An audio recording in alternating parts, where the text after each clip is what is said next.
Hi, everyone. I'm Frank Hanson with Iowa Realty. And did you know that up until 1941, that West Des Moines had a one-room schoolhouse at 50th and Fuller? Well, if you didn't, we're going to learn a lot more about the history of West Des Moines today because we have Gale Brubaker with us. She's the executive director of the West Des Moines Historical Society. Gale, welcome. Thank you for having me today. We're pleased to have you. Can you tell us a little bit about the Historical Society and what you've got going on right now? Sure, I would love to. We're actually celebrating our 50th birthday here in 2020. Oh, So wow. quite the year we chose to celebrate, isn't it? Yes, right. The Historical Society was formed in the early 70s to primarily save the historic Jordan House, which is at 2001 Fuller Road. It is one of the very oldest structures in Polk County, the home of James C. Jordan and his family. And importantly, we are a stop on the Underground Railroad. So Oh, nice. Mr. Jordan, his wives, and family and friends were an integral part in helping enslaved people reach Canada, who were coming through seeking freedom, sometimes on their own, most of the time on their own. Sometimes they were assisted by the radical abolitionist John Brown, who stayed here at the house that we know of at least twice. Oh, nice. So that's great. Yes. And you do have tours of the house, is that correct? We do. We have weekly tours on Fridays and Sundays. Mm-hmm. We are limiting the number of people that can come into the house, obviously. The tours are from 11 to 12:15, and then we take a Right. break to sanitize everything, and then 1 to 2:15 on both those days. Due to the financial impact of COVID, we now require all tours to be pre-ticketed event. We can no longer do walk-up tours. So you Oh, can go to right. the site and get tickets for the tours. And that's also helps us with contact tracing. So we know who's been here. And if, heaven forbid, something happens, we're able to get hold of folks. So, Right. but if those two times, those Fridays and Sundays don't work for you, we love to have private tours, small groups. Um, we can do that anytime, basically Monday through Thursday or a Saturday. And you can essentially bring your bubble, bring those Oh, friends nice. and family that you've been socializing with and Right. that are part of your bubble, and come and have a private tour of either the Jordan House or Bennett School. Mm-hmm. Let's talk a little bit about Bennett School. Sure. It's at 50th and Fuller. Uh, can you It's tell me a little bit more about it? I know it's sure. a one-room schoolhouse, but it, And it's named the Bennett School because that's the family that donated the land for the school to be built on in 1926 or 27. oh, Um, wow.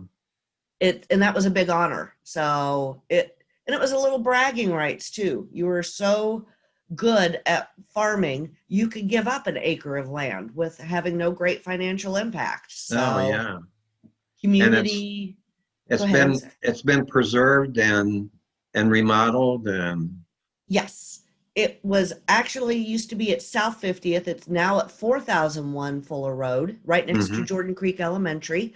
right. Um, it is a standard school. So we talk about what the differences are between just a regular one-room schoolhouse and a standard schoolhouse when we give our tours. Oh, nice, nice. So, It, uh, can you tell me anything about the Um, tell me more about the Underground Railroad and both the Underground Railroad and the railroad history down in Valley Junction. yes. Well, the Underground Railroad was not just a Civil War concept. It had been going on. There had been people who recognized the injustice of holding another person in slavery and worked to get them free. George Right. Washington had some Quaker neighbors who helped some of his slaves escape. And Mr. Washington was not happy. He thought that was a pretty unneighborly thing to do, Huh. to steal helped steal property, which is what slaves were. They were not considered fully human beings. So it's a That was very, inhuman of oh, itself, in and of oh, itself. it is sometimes a very uncomfortable thing to talk about. Hmm. Um, but it's also really enriching when we have school groups that come through here and we explain about slavery and the Underground Railroad. The Hmm. look of horror on these young people's faces Oh, I'll is bet. great. They cannot conceive of treating another human being that way based on the color of their skin. So it's Hmm. a great lesson, I think, for all of us. Um, so James was the chief conductor in what we now know as Polk County. Um, and the one question that we get all the time is, where did the freedom seekers hide in the house? They didn't. We have our exhibit about the Underground Railroad in the basement, and there was some thinking back in the 70s and 80s that Hmm. there was a hidden room or a tunnel. Um, it James owned almost 1,800 acres of land. He was a cattle Oh, wow. farmer. So he had barns and outbuildings and fields of corn and things like Right. that. And if you are a freedom seeker, I mean, these folks were brave and amazing. Do you want to be hiding down in the basement where there's one entrance and exit, or do you want to be in the barn or up the hill amidst all these wonderful trees where you can see the party of slave hunters coming and you can get away? Oh, yeah. So it would not have been logical for them to stay in the house. Hmm. Exactly. Yes. Well, tell me a little bit about Valley Junction now. Valley Junction, Yes, kind of a historical area. it is. It definitely is. It's really the downtown of West Des Moines. And in fact, Right. West Des Moines was not West Des Moines. It was Valley Junction until 1938 when the Oh. community voted to change the name. Hmm. So one of my coworkers' grandmothers would never call the city West Des Moines. It was Valley Junction to her. Ah, So there's kind of a long history that's involved with the bringing the Rock Island Railroad here, but essentially James was a cattle farmer and he needed to right. get his product to market. And instead of doing a cattle drive over to the Mississippi and loading them onto boats to get them to market down to St. Louis, wouldn't it be easier if you had a railroad spur right Right. in your backyard? And a lot of other business owners, businessmen, and kind of the movers and shakers of the time recognized what a great advantage having a rail spur and having the railroad come close to homes and businesses. You're going to have increased access to goods and be able to get what you're producing to market much easier. So James was able to raise about $70,000 of money to Wow. convince the Rock Island to put their spur here. And the whole town kind of sprung up from that. That's a lot of money back then. It was a very big amount of money, Right. but it paid off. It was, and it wasn't just James that recognized the value of the railroads. So in the early 1920s, there was a strike. This is obviously after James had passed away. He donated the land that is now Fifth Street, Valley Junction, Oh, wow. to build the houses and things like that, because with railroads and all of the maintenance that happens on them, you have workers. So they needed safe, clean places to live. Right. Well, in the 20s, there was a strike, and the railroads sent train cars down south and west and brought back African American and Mexican American workers to be strike busters. That is why West Des Moines or Valley Junction has such a long, diverse history and community, because these folks came up, and there were also a lot of Swedes and a lot of people from middle Eastern European countries who also Mhm. came here to work on the railroads.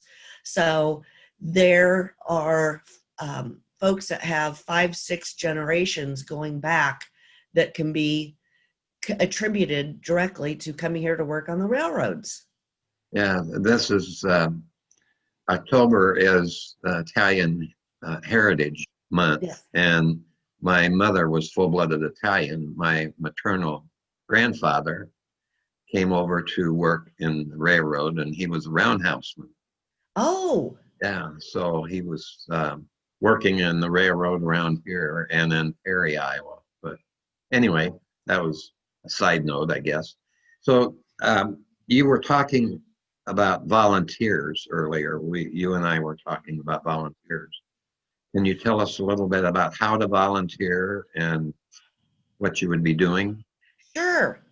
We love volunteers. Now that we are open again, we were closed for a couple of months due to COVID, so we had no volunteers here at the Jordan House, which is Right. where our offices are.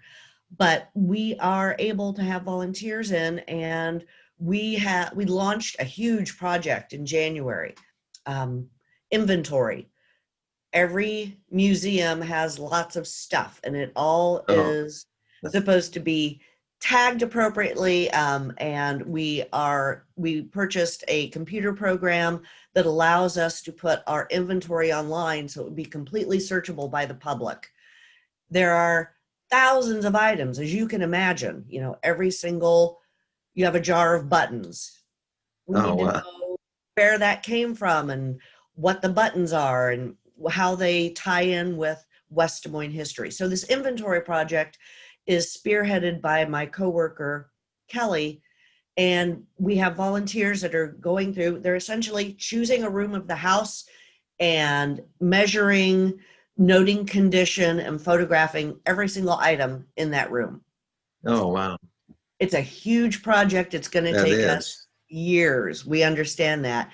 But if you love history, and want to put your hands on stuff that people normally don't get to put their hands on, this is your project. We also are looking for people who enjoy, maybe you are more of a data entry person. We'll sit you Hmm. down. We will teach you how to use this program. And the more of this we can get online, the better it's going to be for researchers and the general public. There's things that are hidden away that we don't have out on display, but this is a way to show them off and a way to do it safely from your home rather than coming out to the house if you're feeling a little uncomfortable still about being in public. You just gave me an idea. I'm just going to start calling our house a museum because we have lots of stuff. I think that's great. Once we're done Yeah, inventorying the Jordan House, we'll be right over. right. Um, we have quite a few volunteer opportunities. The one that is kind of a personal desperation for me, because I do not have a green thumb, we have a historic garden that we just started here in the front yard of the Jordan House. Oh, nice. This year, we were one of the gardens for the city of West Des Moines, and we grew vegetables and provided them to the food bank.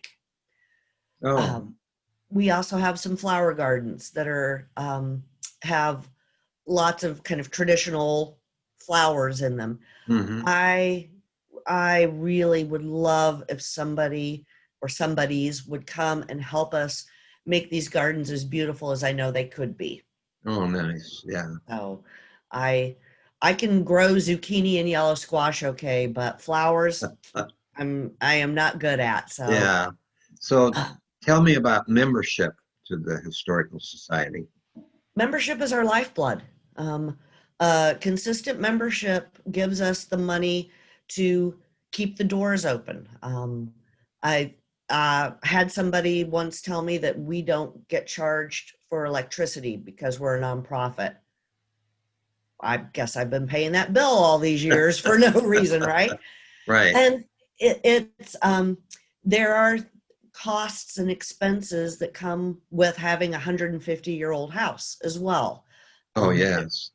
There are groundhogs that are trying to get into the basement. There are things like that, and it also helps us provide education and outreach, especially since we're really having to pivot and do more things online now. Uh, it's not easy to raise money for things like groundhog prevention, but education and outreach, they're a critical part of our mission. And Mm-hmm. we were able to, we're pivoting. We got a very small grant, and we're going to be providing a series of introductory videos for teachers on subjects like the Underground Railroad and John Brown, and to help them as they teach Iowa history to fulfill Oh, some of that'll those be curriculum nice. requirements. Yes. Yes. So your membership helps support things like that. It helps us keep our tour fees for school groups low. Mm-hmm. So if you would become a sustaining member of the West Des Moines Historical Society, you are really helping us survive for another 50 years. Yeah, right. Yeah. So what does it cost to be a member? The lowest, $25 is the minimum for the year. Oh, wow. And we have some perks. At the $50 level, you get to participate in our Member Monday. Museums are traditionally not open on Mondays, but you're a member, you make your reservation, and you and a guest or guests, depending on your level, again, it's a $50 minimum, can come to the museum. Generally, it's from 11 to 2, but we're pretty flexible on that. We give you a map, we give you information, and you get to wander through at your own pace, in your own order, however you want to do it. Staff are here to answer any questions, but you get the Jordan House Museum for about 4 hours. Oh, nice. It's really cool. We've got some people who really want to study more about the architecture and the furnishings, and are Mm-hmm. interested in Victorian life. Other people are very focused on the Underground Railroad. Whatever your passion is, you can find out more about it here at the Jordan House. A couple things we were talking about prior to this interview was the bricks that you're selling. Can you tell us a Yes. little bit about that? Those historic gardens I spoke of, we're going to put in a pathway between the flower garden and the vegetable garden, and are offering folks the opportunity to purchase a personalized engraved brick that will be installed in spring 2021. It is a way to memorialize a loved one, to celebrate Nice. a special occasion, a gift for the holidays. So there are the 4x8, just the standard bricks, and then the 8x8 bricks that can have up to 6 lines of information engraved on them. And they are $50 and $100. And if you are passionate about West Des Moines and preserving history, this is a way to become a part of the West Des Moines Historical Society and West Des Moines history permanently. So Nice. I think it's going to be, some of the messages we've received on them are absolutely fantastic. So Mm-hmm. it's going to be a lot of fun to be able to walk through these beautiful gardens and see these messages that we're going to be sending out to folks to read in the future. Right. The other thing we were talking about prior to the interview was that history is happening right now. Yes. Can you expand on that a little bit? Many people think history is boring because it's just about old stuff and people who are dead. That is history. But when those people were doing things, when James Jordan was helping John Brown with a group of freedom seekers, he wasn't thinking, I'm making history. Those of us who are living through COVID, living through 2020 and everything that's happening right now with the protests and the social unrest, I don't think any of us are thinking, wow, this is historic. We're just trying to get through the day, speaking Right. personally. But that's a really important thing to realize. History is happening now. Right now is what people are going to be reading about in 20 years. So think about the history that you're making today. What is it that you're doing or feeling or thinking that you want people 20 years in the future to know about? So that is why the Historical Society is collecting stories and photographs from 2020, made a real effort to do outreach for people to share their stories about life under COVID-19. Hmm. Reached out to some of the Black Lives Matters groups and will be collecting posters from the Valley Junction event, protest that happened a couple months ago. That's important. That is West Des Moines history being That made is. today. Right. If you were here during the floods of 93, none of us, when we went through that, were thinking, hey, this is cool. I'm part of All we wanted to history. do is take a shower when the Exactly. water turned off. Figure out how long the line was going to be in the parking lot for the National Guard to bring us water. Right. But now that I look back on it, and when we talk to some of our younger visitors who had no idea that the floods happened, it's kind of amazing to think about, well, dang, we did go through that. We I were never part of thought it. about that. That was Yeah, historic. it really was. And smelly and hot and Right. all of that.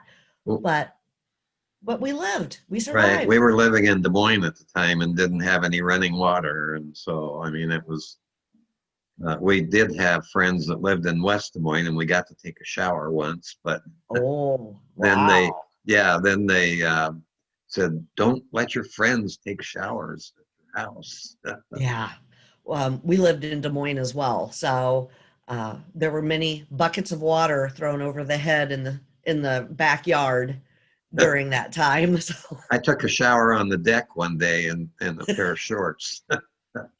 you know what? We figured it out. And Yeah, it was raining so hard. I mean, and the yeah. water was running over the gutters, and it was amazing. But And yeah, I never thought about that.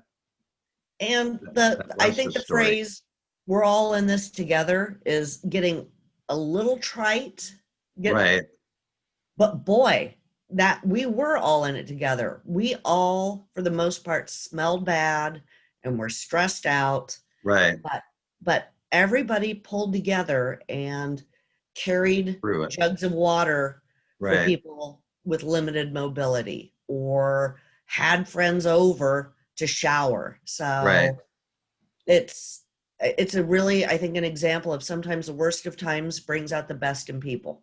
It does, yes. And You're right. those And with we that, I love. guess that's the theme of the whole thing. People get Yeah. along together, and that's history. Yes. And if you have to be brave sometimes. I mean, James Jordan was breaking a federal law, helping these freedom seekers. Um, he could have been thrown in prison for 6 months. These freedom seekers, they were risking their lives. Oh, yeah. And I think the stories of what they did really should be celebrated because I can't even imagine living under slavery and then being brave enough to one day make a run for it, knowing what Right. the repercussions of being caught were. Hmm. So it's absolutely amazing. And actually, September we just finished National Underground Railroad Month in the state of Iowa, Oh, and nice. in the city of West Des Moines also made a declaration to celebrate the long history of the freedom seekers that passed through our state on their way north to Canada. Oh, right. Yeah. Well, Gail, I really appreciate you being with us this morning. And can you tell us how people can donate and where you're located? The Jordan House Museum is at 2001 Fuller Road in West Des Moines. You can give us a call to set up a tour or volunteer, or if you have any questions, just give us a call at 515-225-1286. And our website is also a great place. We have information on becoming a member, on signing up to be a volunteer, and that's wdmhs.org for West Des Moines Historical Society. Oh, great. Well, thank you very much. I appreciate the opportunity, and hopefully I'll make it down to the Jordan House soon. We'd love to have you down here, Frank. Thank you so Okay, much. thank you. Thank you.